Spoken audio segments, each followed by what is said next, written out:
Olá pessoal, hoje nós vamos falar um pouquinho, como o cristão luta, como o cristão batalha no dia a dia, como ele luta contra, a vida, contra os problemas, contra os seus inimigos, Então, num contexto bíblico, como é que funciona isso, Então, primeiro a gente tem que entender, que quando a gente luta, a gente tem que entender contra quem nós estamos lutando. Esse é o primeiro passo. Quem é o nosso adversário? Se você vai ver uma luta, por exemplo, de MMA ou UFC, você vai ver que a primeira coisa que eles vão fazer é estudar o adversário ao qual eles estão lutando. E infelizmente, nós, seres humanos, acreditamos que geralmente o problema está no nosso próximo, enquanto a Bíblia diz que nossa luta não é contra a carne, não é contra o próximo, é contra principados e potestades nas regiões celestiais. É isso mesmo, galera. E como é que. Tá, se a gente sabe, então beleza, esse é o primeiro ponto. Eu sei quem é o meu inimigo. Agora eu quero saber como é a tática de luta que ele tem, qual é a tática que ele usa para me destruir. Porque se eu não sei quem é meu inimigo, já vou ter uma dificuldade muito grande de poder lutar contra ele. Se eu não sei qual é a tática que ele usa, vai ficar mais difícil ainda. A Bíblia diz que o inimigo ele usa dardos inflamados na nossa mente, que germinam e viram uma gestação e quando nascem destrói tudo. O que seria isso?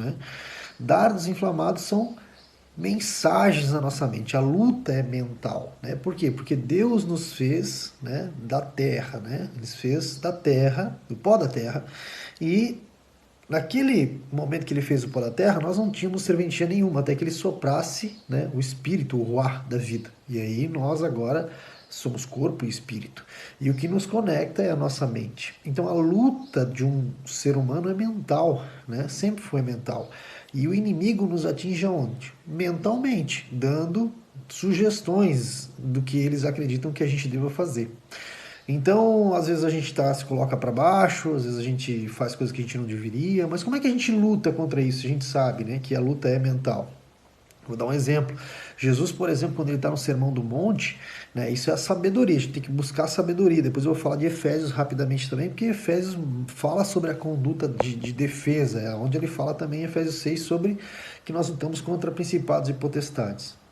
Mas um pouco antes eu quero trazer um ponto para que a gente ilustre melhor. Jesus, no Sermão do Monte, ele diz que na lei dizia que se você pegasse alguém adulterando, você poderia dar a carta de divórcio.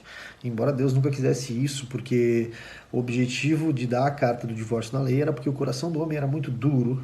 Enfim, Deus gostaria que o homem perdoasse. A gente já falou um pouquinho sobre humildade e perdão aqui, que é o oposto do orgulho. Mas nesse contexto, que ele está falando esse assunto no Sermão do Monte, Jesus, ele diz que hoje, no momento agora, ele diz que se você olhar com um olhar libinoso para alguém, com segundas intenções, você já está o traindo. E ele fala para você, então melhor você arrancar o seu olho fora, é mais vale você perder um membro do corpo do que perder o reino dos céus. Aí você diz, nossa, verdade isso, a coisa então ficou até mais difícil. Na verdade, o que Jesus está tentando fazer que as pessoas entendam é que eles usam a sabedoria deles para poder lutar contra o mal de forma mental. Ou seja, se for necessário, sim, arranque um membro fora, mas pense que o problema está no primeiro pensamento. Jesus está dizendo o seguinte, se você, na primeira vez que olhar para a mulher, você eliminando esse pensamento, você nunca vai chegar, de fato, ao ato do adultério. Então você nunca, a tua mulher nunca te pegaria, ou o teu marido nunca te pegaria num motel traindo, se no primeiro momento que você pensou em trair, você dissesse, não, eu não farei isso. Isso é contra a minha conduta de justiça moral. Deus não agradaria a dele. A referência de casamento é a união entre Deus, Jesus e a igreja. Eu não posso fazer uma coisa dessa. Você eliminaria esse pensamento, botaria a tua mente em oração, Senhor, livre esse pensamento de mim, conduza a minha vida, como Paulo diz, leve a sua mente, renove a sua mente no Senhor, para poder lutar. Então, Jesus ali está nos ensinando o que Paulo está dizendo. A nossa luta é mental. Por quê? Porque ele fala que é uma gestação, dardo inflamado gera uma gestação. Por quê? Porque o primeiro pensamento leva ao segundo, ao terceiro, e aí a gestação. Chega uma hora que nasce, e aí quando nasce, está ali a mulher ou o homem no motel com outra pessoa. Então elimine o primeiro pensamento. Elimine o primeiro pensamento de pornografia. Elimine o primeiro pensamento do álcool. Se você for para o AA hoje, você vai ver que a base do AA também é cristã. Foram homens baseados em Jesus que fizeram isso. E eles dizem, evite o primeiro gole. Ou seja, se você evitar o primeiro gole, você não vai chegar no segundo nem no terceiro. É o que Jesus diz da guerra mental. Então, um homem cristão, ele entende o que Jesus quer dizer na Bíblia, ele se defende a partir de conceitos bíblicos, por isso é tão importante você entender as Escrituras Sagradas e buscar as Escrituras Sagradas para você aprender a se blindar. E ali nas Escrituras Sagradas, ele vai dizer isso. Ele vai dizer que qual é a forma de a gente se blindar? Usando a nossa armadura, se protegendo com ela. O capacete, que é a graça da salvação, o escudo, que é a nossa fé. Por que a nossa fé? Porque por fé, a fé é o instrumento que nos leva à graça da salvação. A fé é o instrumento que nos protege de tudo. Por quê? Se eu tenho fé, é o que vai fazer eu todo dia pegar minha Bíblia e buscar a Bíblia para eu entender um pouquinho mais. Vai fazer todo dia eu orar, vai fazer todo dia eu buscar meditar no Senhor. Pela fé que me faz acreditar que Cristo é o meu Salvador. Então a fé é o meu escudo, o capacete é a minha salvação, é a graça da minha salvação, porque se eu estou ali, se eu estou com a graça da salvação, Jesus, eu já sou justo, Jesus está me justificando, eu já não sou mais réu, agora Jesus, Deus me vê como um filho, não como um réu, porque eu também, Cristo habita dentro de mim. E aí ele diz que eu uso as sandálias para eu poder caminhar, levar o evangelho. Eu levo o evangelho, não porque eu vou lutar com o braço, mas eu vou ser o reflexo da Bíblia, porque o argumento bíblico, ele não converte ninguém, o que converte é o Espírito Santo. Mas se você, depois ele vai dizer que a espada da oração, a espada do Espírito, ou seja, como é que eu uso a espada, como é que eu guerreio? Eu guerreio com o verbo que se tornou carne. Então repare, que não é o argumento que vai fazer e vai determinar você realmente converter alguém, mas você se tornar o argumento. Né? Você ser o próprio argumento. O verbo se tornou carne. Jesus, ele viveu o evangelho. Ele não falou o evangelho. As pessoas escreveram o evangelho a partir do que ele viveu. Então, primeiro você vive a prática para da prática criar a doutrina, não da doutrina criar a prática. Então, quando você aprende, você precisa viver. Então, você precisa buscar, sim, né, pela fé, as Escrituras, buscar esse contato diário com Deus, todos os dias, renovando nossa mente no Senhor, buscando o entendimento da Bíblia para poder meditar nas coisas do Senhor, para poder dali, em oração, porque o que ele mais pede é a oração. Ele diz assim, ó, ele diz assim, ó, sempre usem o escudo da fé, com a qual poderão apagar todas as setas inflamadas do maligno.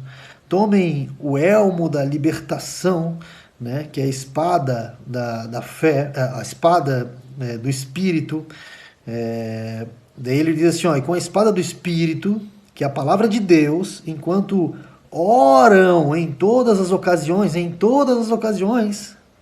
com todos os tipos de oração e súplica no Espírito, de forma vigilante e persistente por todo o povo de Deus. Então a grande sacada, eu posso dizer isso por mim, o que mudou a minha vida, sim, eu primeiro tive fé, acreditei em Jesus, e aí eu tive muita sede de conhecer mais a palavra. Mas o que foi a chave principal foi a hora que eu comecei a orar. Então eu comecei a praticar o que eu aprendi aqui. Então, se eu via que eu ficava irado, eu orava, Senhor, não me permita que eu fique irado, que eu fique irado, que você conduza a partir de agora. Eu eliminava o primeiro pensamento, e elimino até hoje. Ainda preciso todos os dias ir ao Senhor, porque aqui diz o mal do dia. Então, galera, é assim que um cristão luta, é assim que um cristão batalha, não indo na igreja, num culto. Isso é um processo de confraternização. A gente vai lá para adorar ao Senhor. Onde a gente busca força, gente? Na Bíblia, todos os dias, buscando a palavra do Senhor pela fé todos os dias e orando insistentemente o máximo que a gente puder, o máximo que a gente conseguir, todas as vezes que a gente se sentir com dificuldade. E claro, sim, nos momentos mais complicados a gente busca os irmãos, mas acredite, nada é comparado com Deus. Se você procurar Deus todos os dias, você vai sempre procurar cura. Se você ficar procurando toda a vida o irmão, você vai ter dificuldade porque você vai estar aleijado. O irmão, você tem a manifestação de Deus também. Mas você precisa ter a intimidade com Ele. O que você precisa buscar é intimidade com Deus através do quê? Da oração, da fé, das palavras do Senhor, da meditação e do jejum. Amém, galera? Continue nos comentários. Estamos juntos. Fiquem na paz e espero que isso possa ajudar vocês a lutarem um pouco melhor o combate, o bom combate, vencer a fé, né? Guardar a fé e finalizar a carreira de vocês no final em Cristo.